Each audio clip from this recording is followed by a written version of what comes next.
So ayan guys. Woo! Fish on. Unang huli ngayong umaga.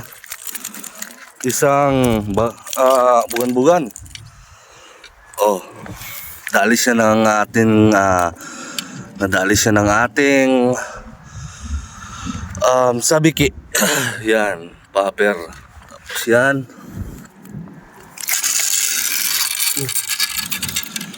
Bugan-bugan. Umagang kay ganda. Fish on agad. Hey!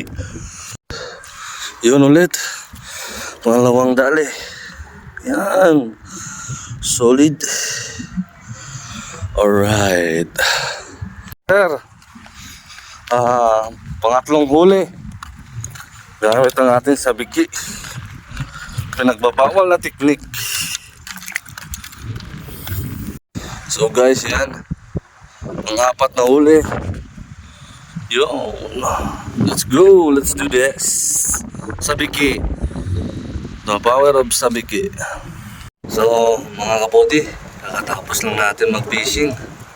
So, may nakaulit tayo. Medyo sakto lang. Ito. Gamit natin, sabiki lang. Di ba kung ano tawag sa isda na to, mga kaputi, pero i-comment nyo lang kung ano tawag nyo dito sa isda na to. Ito. Yan. Carpes. Kaputi. Ito yung gamit lang natin mga kaputi. Set up sabiki. Yan. Kakatsin din. Siguro season nila ngayon. Tsaka gutom sila. O mga kaputi, ano kaya magandang luto dito? Comment nyo na lang mga kapudi sa comment section. Artes.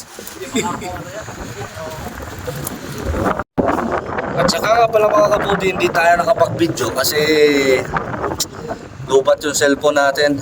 Yan. Setup natin ito.